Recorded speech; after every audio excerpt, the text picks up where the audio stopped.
Paulo a Timóteo, no capítulo 3, vamos ler apenas 5 versículos. Glória a Deus. Aleluia.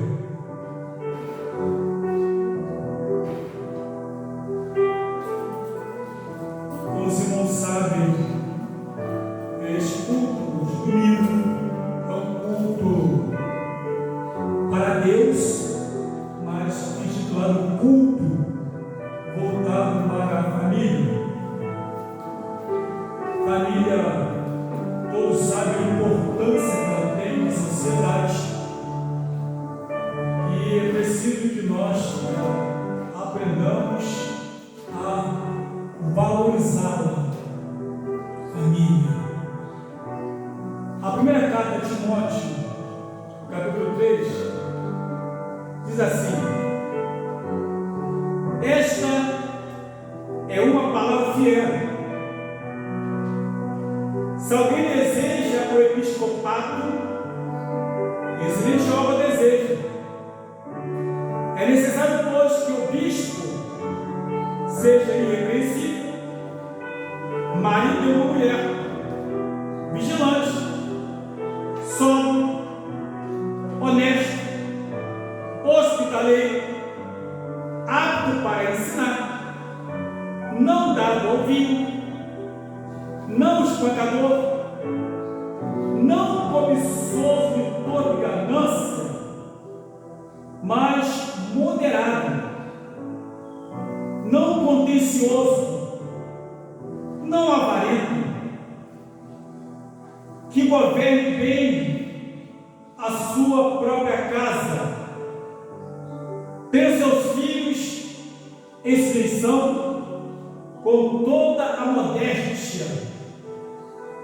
Porque se alguém não sabe governar a sua própria casa, como terá cuidado da igreja de Deus? Assentados em nome de Jesus. O que nós estamos vendo aqui, duas coisas importantes, mas também algumas qualidades. São qualidades que devem estar inerentes ao homem de Deus. Qualidades que devem fazer parte da vida de alguém que deseja ser um pastor, ser um presbítero, ser um diácono, ser um obreiro.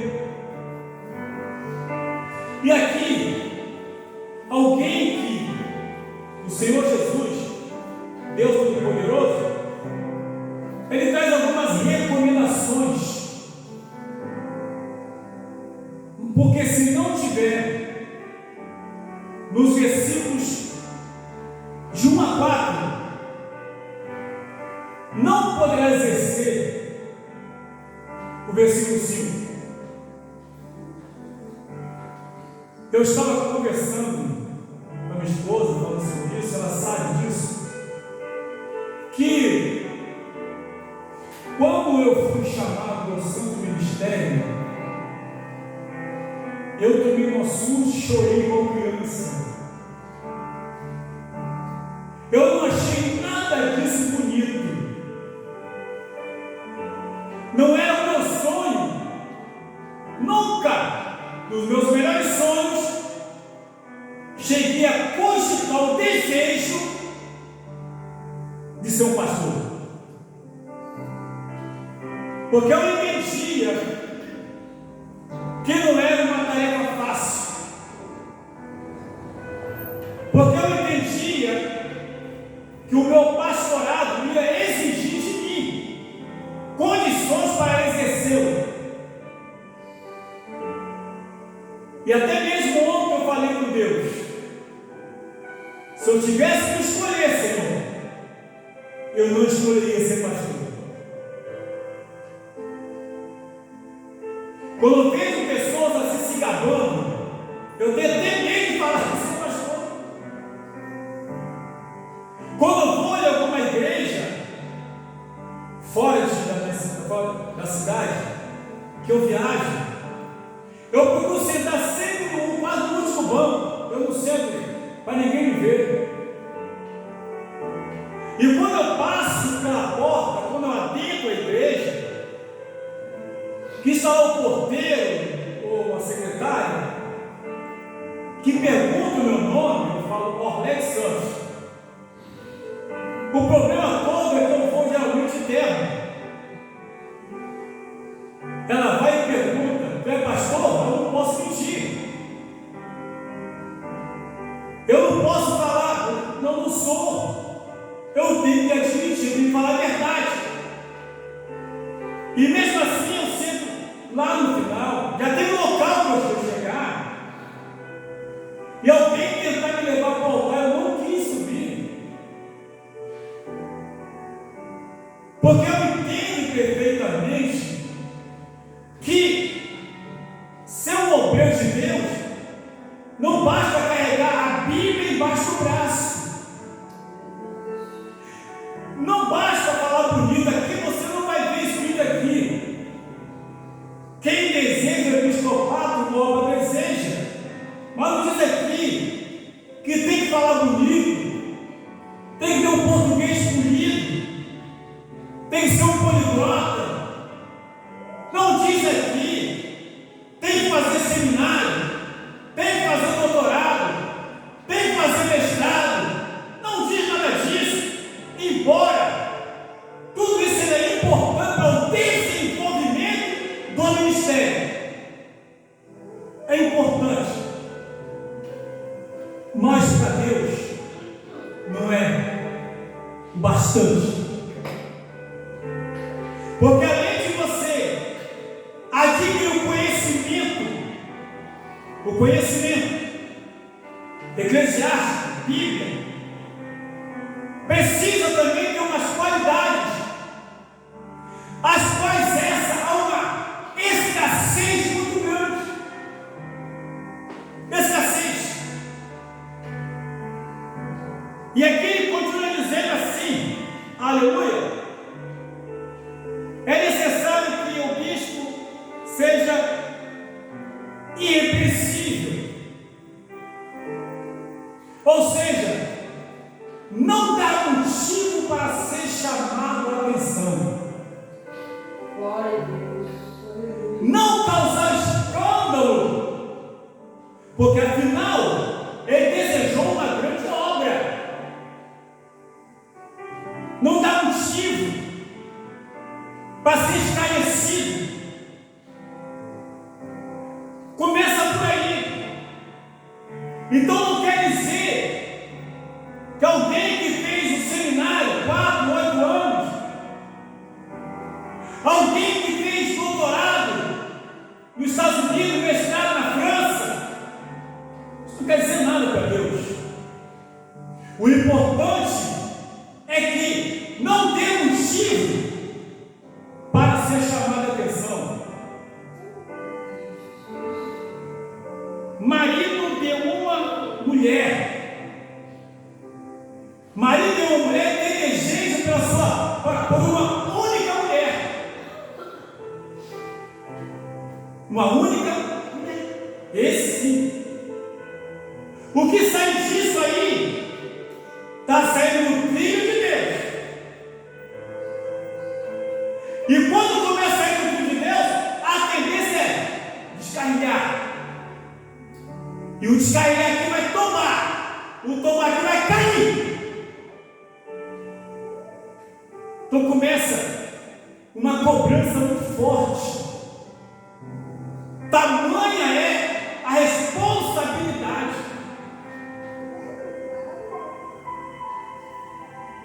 Como eu falei para os irmãos,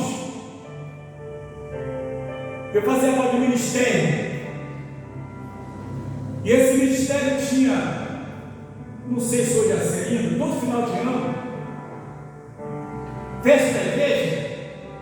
Aí tinha a consagração de obreiro, aí aquela leva de gente. Só que quase ninguém parava de pé. Né? E aí consagrou. E eu estava naquela igreja, sentado no altar, assim. E de repente,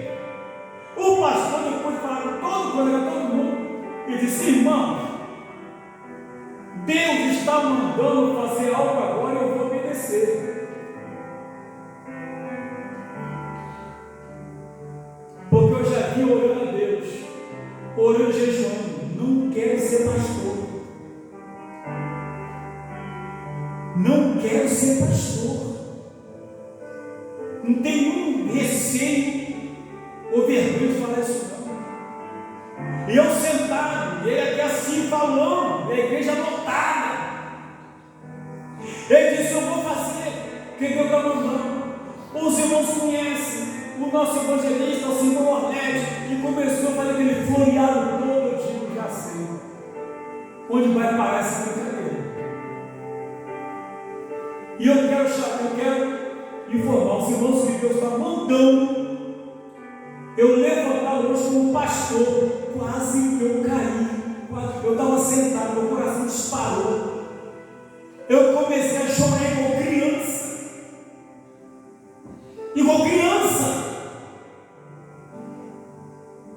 Que eu fiquei apavorado. E naquele dia, o meu filho, que estava desde o caminho do Senhor, ele estava com a Bíblia pequena, ainda até hoje, sentado no último banco, ele foi no culto esse dia. Ele veio de lá no último banco, veio cá chorando e me abraçou. A minha filha me abraçou, minha esposa me abraçou. Uma hora de alegria, não. Eu não sei o que era aquilo, não. A igreja começa dentro de casa.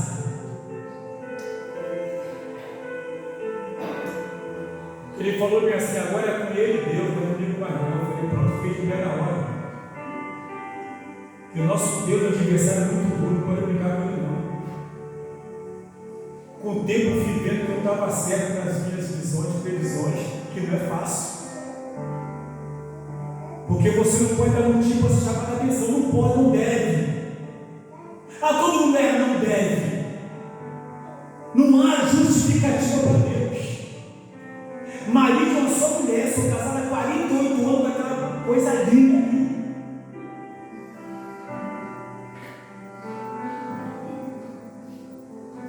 Ainda bem que meus netos parecem tudo com eles, não parece comigo.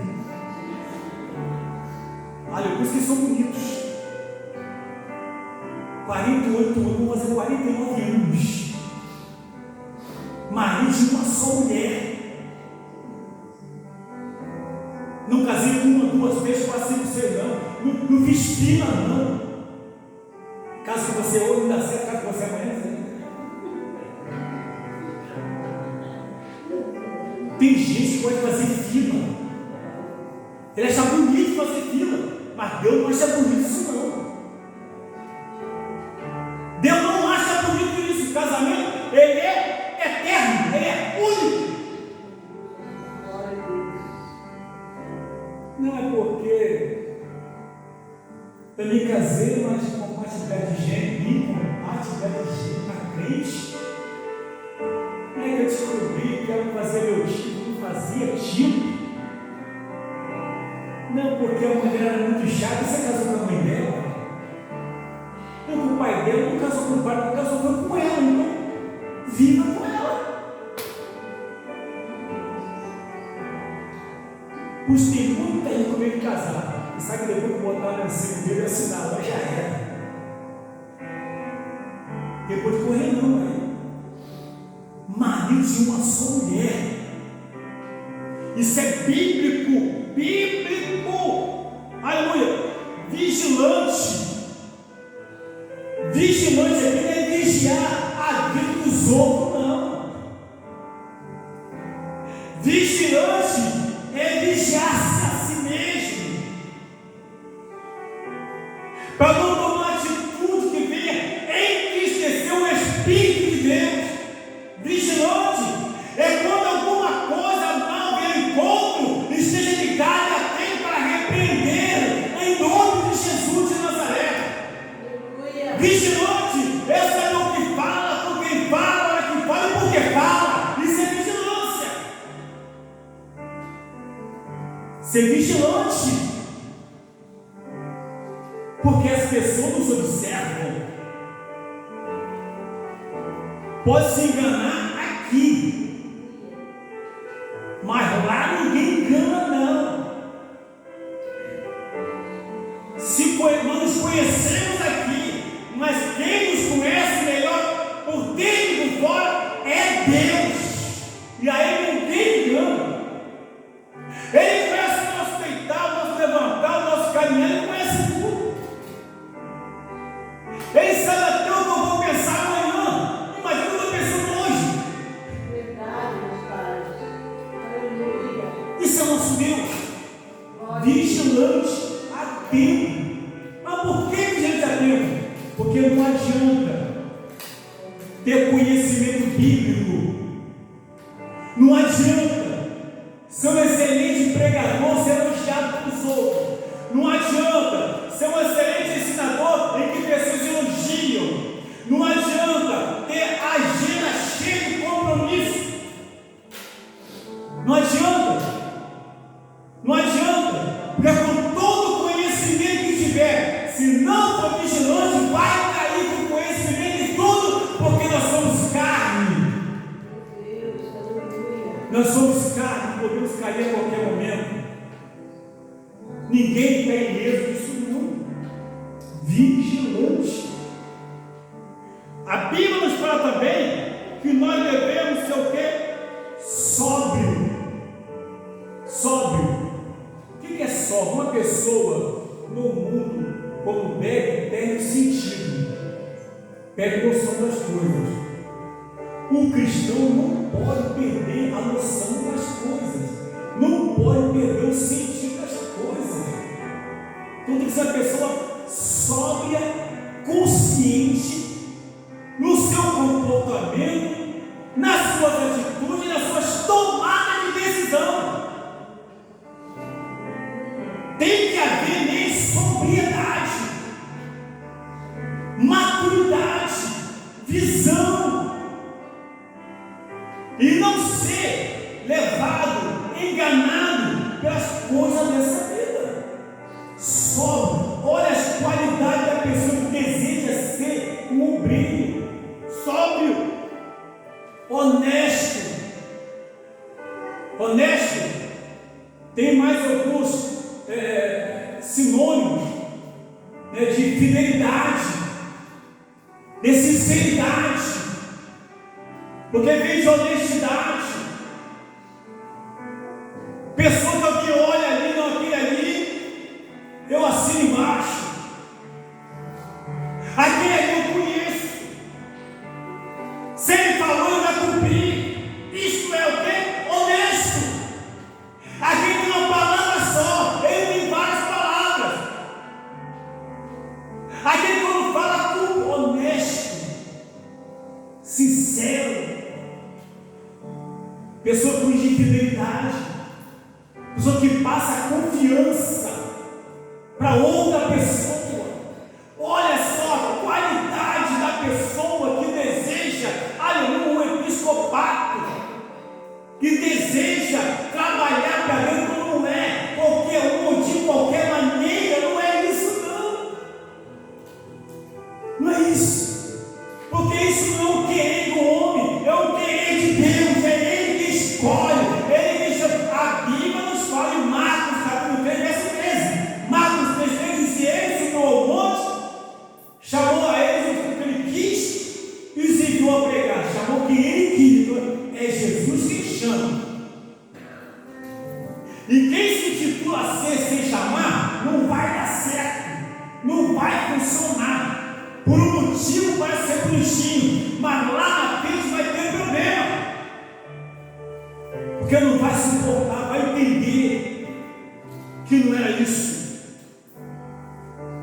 E quando fala de honesto, fala também de hospitaleiro. É cuidar da pessoa que precisa, mostrar hospitalidade, cuidado, carinho. Sabe o que é isso?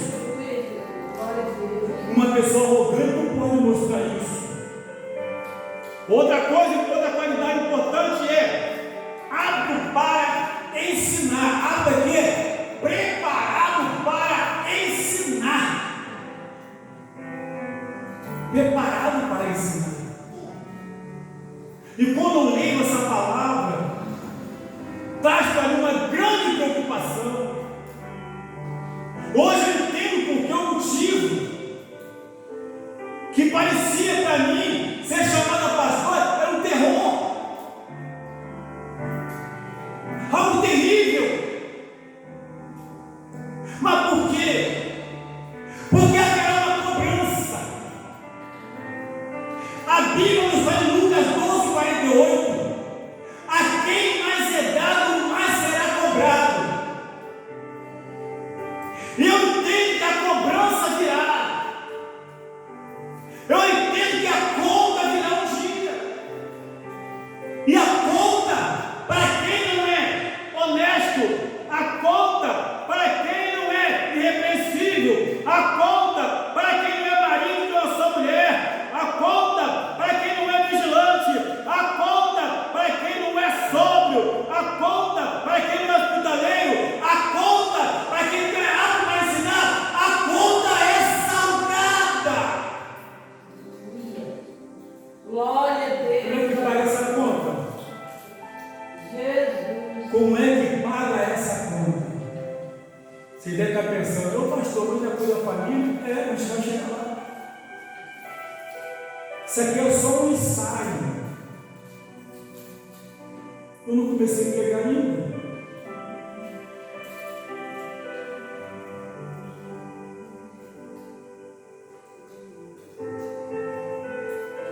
Apto para ensinar, não dá a ouvir. Ah, pastor, que é isso? Eu só tenho uma garrafinha lá de. Não, como não vai colocar aqui? Nem seu nome. Não fala não, vocês são crentes. Já ia falando. Fala, vocês são crentes. Ele não sabe nada disso. Tem um bocado de vaga aí. Eu só tenho uma garrafinha guardadinha lá, quando eu estou meio estressado, eu dou logo uma bolada. Aí esquenta a cara, esquece logo tudo, aí esquenta a cara.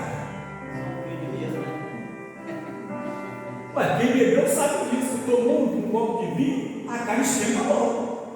Esquece até o que era. Ué, não é só uma garrafinha, uma vez ou outra. Uma vez ou outra, não pode ser dado ao vinho, não. Isso é pecado. Ué, imagina, eu sair de casa. Imagina eu pegar, vou tomar um negócio aqui, eu vou para a obra, chegar lá, eu tenho que estar com disposição para poder pegar. Aí eu no carro, vou embora.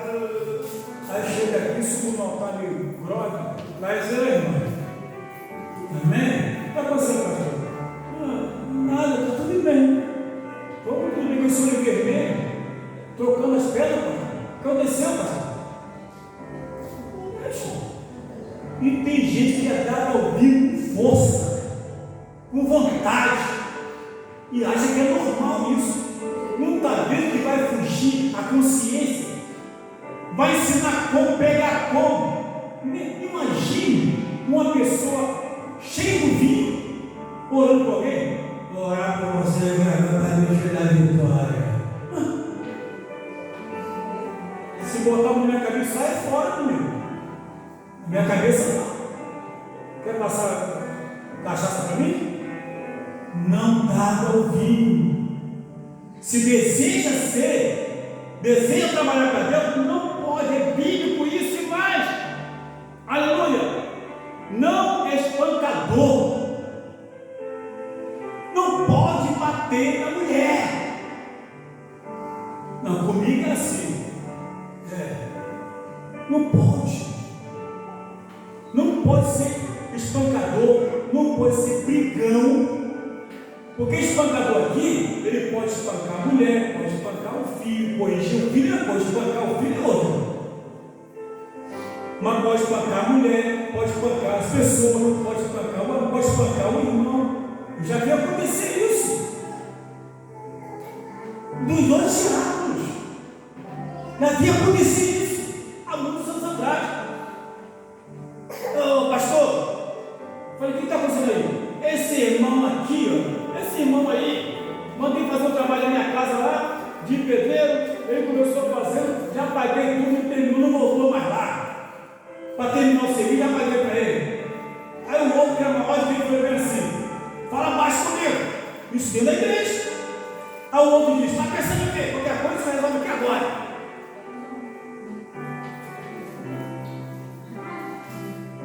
Ia dar uma pancadaria.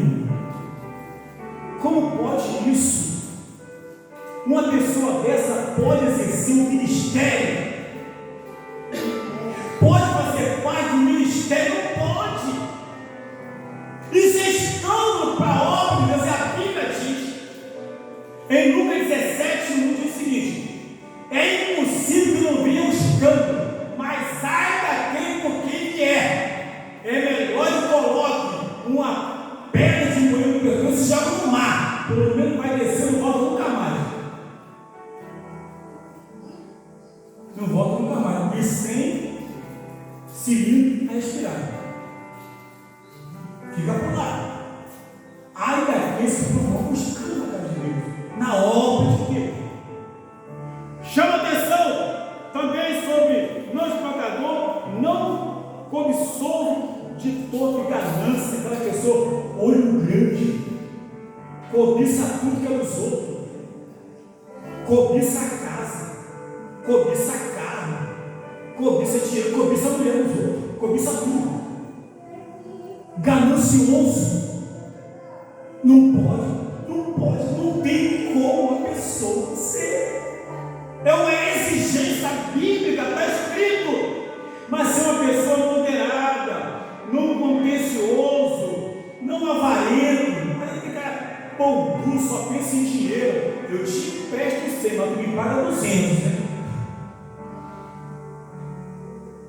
Tem gente, crente que pede dinheiro ajuda. E aí? Não pode? É pecado de Deus. Que governe bem a sua própria casa, tendo seus filhos exceção com toda modéstia, com toda simplicidade. Que governe bem a sua própria casa. Meus amados, não tem coisa mais saudável, quando uma pessoa dentro da tua casa ele tem o respeito dos filhos, ele tem o respeito da esposa, porque isso espalha pela vizinhança. Se alguém fala de alguém, sabe o que acontece? Não fala mal do meu pai, não. Você não conhece meu pai, ele é meu pai, não fala mal dele. É por ele que eu sei o que eu estou falando. Por quê? Governa bem a sua própria casa. Não é governar a casa dos outros, não, a sua própria casa. Deixa a casa dos outros. Que tem pessoas que não tem tempo nem de cuidar da casa dele, nem da casa dos outros. Na casa dos outros está tudo errado. Peça dele. Que governe sua própria casa. Que a tua esposa te honra. Que teus filhos te honram. Respeita. Seja cristão ou não. Seja crente ou não. Faça parte da igreja ou não. Mas que haja uma verdadeira respeitabilidade. Por que isso? Porque a família é um projeto de Deus dentro do homem. A família foi formada por Deus. Não foi o homem que formou a família. A primeira família foi formada por Deus. Está de geração a geração. Achei muito legal. De novo aqui, quando viemos aqui, aí vi duas netas minhas, depois não puderam vir, mas eram duas netas, meus bisnetos, tinha 6 ou 7, 5 ou 6 bisnetos, correndo para lá para cá e lá para fora, meu Deus do céu, tudo aqui,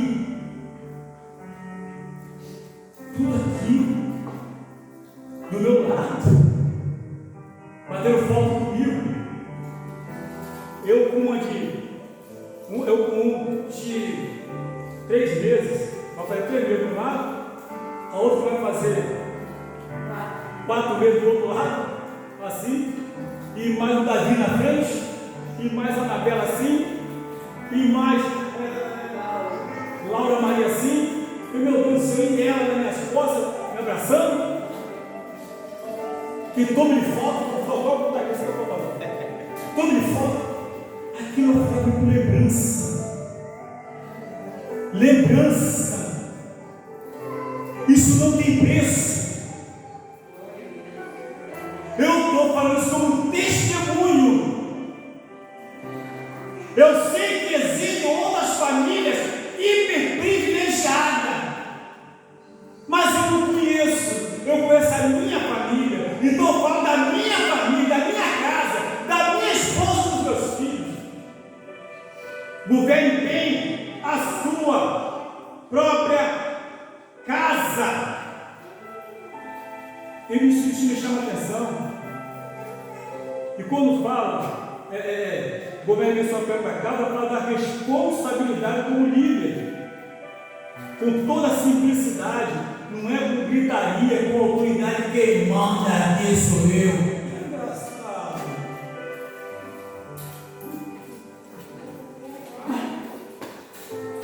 Me explica isso. Quando fala que modéstia quer se dizer com toda simplicidade, só um olhar já diz tudo. Só de passar do quarto para a cozinha já diz tudo. Já diz tudo. Diz tudo. Agora, família, porque se alguém não sabe governar sua própria casa, como terá cuidado da igreja de Deus? Se alguém não cuida bem, não tem cuidado da sua própria casa, como poderá cuidar da casa de Deus? Então, olha só, Deus começa pela família para vir para a igreja. Deus não começa da igreja para chegar até a família, não. Então a igreja começa dentro de casa. Dentro de casa. Se eu venho para a igreja, no meu rastro tem que vir a família junto. Ainda que esteja em casa, ainda que esteja onde for, não precisa necessariamente estar junto comigo, mas o comportamento, a atitude faz com que, aleluia, o rastro venha a família trazendo junto. Por isso que a família é tão importante, mais importante do que a igreja, mais importante do que a igreja, porque a igreja, eu vejo os irmãos aqui pensa na quinta do domingo, mas a minha família são todos os dias. Quando eu levanto, eu olho aquele botão de cara assim, pequeno, grande, médio, vejo tudo.